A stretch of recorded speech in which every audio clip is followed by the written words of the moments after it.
हिंदुस्तान के दिग्गज दलित नेता और केंद्र सरकार में मंत्री रामविलास पासवान नहीं रहे। 74 साल की उम्र में उनका निधन हो गया।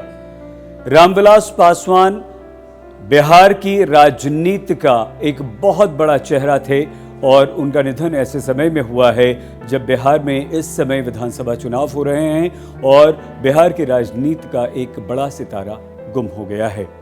केंद्र सरकार में मंत्री रहे रामविलास पासवान न सिर्फ दलित राजनीति करते थे बल्कि उन्होंने दलित राजनीति को एक नई दिशा दी, एक नया आयाम दिया।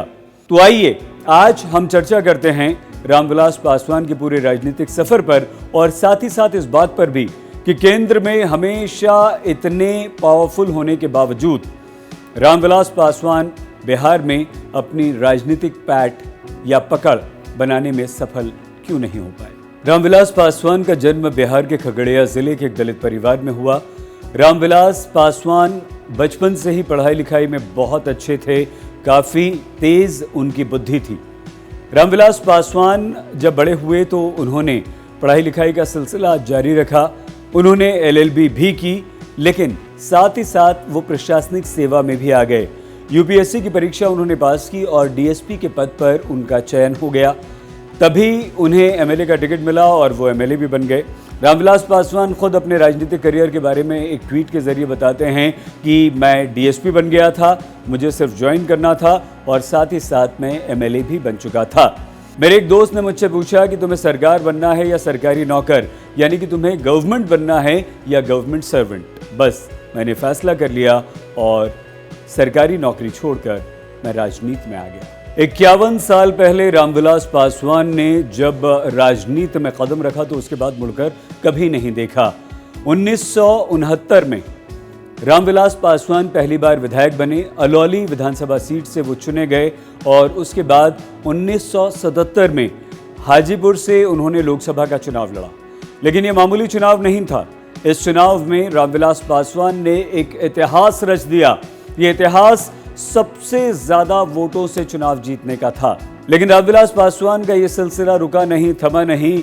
सबसे ज्यादा वोटों से जीतने का अपना ही रिकॉर्ड उन्होंने 12 साल बाद तोड़ा, जब एक बार फिर से हाजीपुर से वो लोकसभा के लिए चुने गए और इस बार पहले से कहीं ज्यादा अंतर से उन्होंने चुनाव जीता।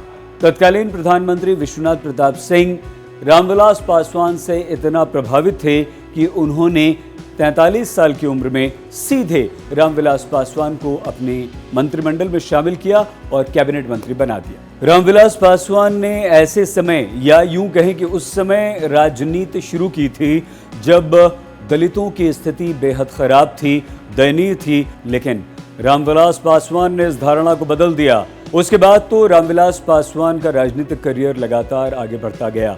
1989 में वो विश्वनाथ प्रताप सिंह के कैबिनेट में श्रम एवं कल्याण मंत्री बने। तो 1996 में HD देवेगौड़ा की सरकार में वो मंत्री बने और लोकसभा के नेता भी। लेकिन 1997 में एक साल बाद ही IK गुजराल की सरकार बनी तो रामविलास पासवान एक बार फिर से मंत्री बने और इस बार भी उन्हें रेल मंत्रालय का प्रभार दिया गया। 1999 में रामविलास पासवान अटल बिहारी वाजपेयी की सरकार में एक बार फिर से मंत्री बने तो 2004 में मनमोहन सिंह की सरकार में भी वो मंत्री रहे। रामविलास पासवान का मंत्री बनने का सिलसिला 2014 में भी जारी रहा। प्रधानमंत्री नरेंद्र मोदी की कैबिनेट में वो लगातार दूसरी बार मंत्री बने और मंत्री थे। लेकिन ये भी सच्चाई है कि केंद्र की सत्ता की धुरी में रहने वाले रामविलास पासवान कभी राज्य में सत्ता के केंद्र में नहीं रह पाए। 2005 में पहली बार रामविलास पासवान ने बिहार विधानसभा का चुनाव लड़ने का फैसला किया। 178 सीटों पर उन्होंने अपने उम्मीदवार खड़े किए। हाँ, यहाँ पर लोक जनशक्ति पार्टी यानी कि LJP अकेले चुनाव लड़ रही थी। 29 सीटों पर उसे जीत हासिल हुई। 2005 में बिहार में किसी भी पार्टी को स्पष्ट बहुमत नहीं मिला था। रामविलास पासवान 2005 में बिहार में किंग मेकर बनकर उभरे। बिहार का ये वही इकलौता ऐसा चुनाव था जब रामविलास पासवान के हाथ में सत्ता की चाबी लगी। रामविलास पासवान यहाँ पर राजनीतिक नब्ज को समझ नहीं पाए और उन्होंने समर्थन देने के बदले एक दांव चला। दांव था बिहार में मुस्लिम मुख्यमंत्री बनाने का, जिसे लालू प्रसाद यादव ने भी खारिज कर दिया और तमाम दूसरे राजनीतिक दलों ने भी। परिणाम यह हुआ कि बिहार में राष्ट्रपति शासन लगाना पड़ा। इसके बाद अक्टूबर 2005 में चुनाव हुए। बीजेपी जेडीयू गठबंधन ने 141 सीटें जीतकर एलजेपी और रामविलास पासवान के हाथ आई सत्ता की चाबी को खत्म कर दिया और किंग मेकर की भूमिका से यहां रामविलास पासवान एकदम बाहर हो गए। बिहार में बीजेपी जेडीयू की सरकार बन चुकी थी और इस चुनाव में एलजेपी को सिर्फ 10 सीटों से ही संतोष करना पड़ा था। कहते हैं समय सदा एक सा नहीं होता। 2009 का लोकसभा चुनाव रामविलास पासवान हार गए और वो भी हाजीपुर से, जहां से उन्होंने रिकॉर्ड मतों से जीत कभी हासिल की थी। 2010 में बिहार में लोकसभा चुनाव हुए। एलजेपी रामविलास पासवान ने आरजेडी के साथ मिलकर चुनाव लड़ा, लेकिन यहां पर एलजेपी सिर्फ 3 सीटों पर सिमट कर रह गई और इस तरह से बिहार में एलजेपी और रामविलास पासवान का ग्राफ छोटा होता गया, सिमटता चला गया।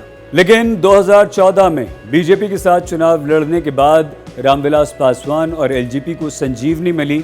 6 सीटें एलजेपी ने इस चुनाव में जीती, लेकिन बदले में एक बड़ा तोहफा रामविलास पासवान को मिला और वो केंद्र में मोदी मंत्रिमंडल में मंत्री बन गए।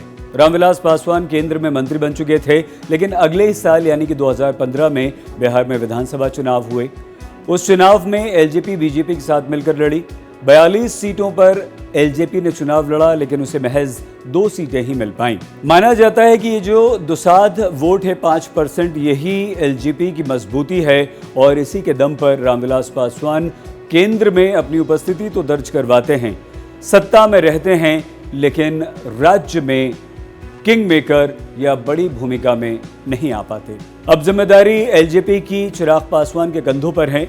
अपने पिता रामविलास पासवान की तरह न सिर्फ अपनी उपस्थिति और अपनी धमक केंद्र में हमेशा बनाए रखना, बल्कि बिहार में दलित वोटों को एकजुट करना और वहां पर अपनी उपस्थिति बनाना या सरकार में शामिल होने की एक बहुत बड़ी चुनौती अब चिराग पासवान के सामने है।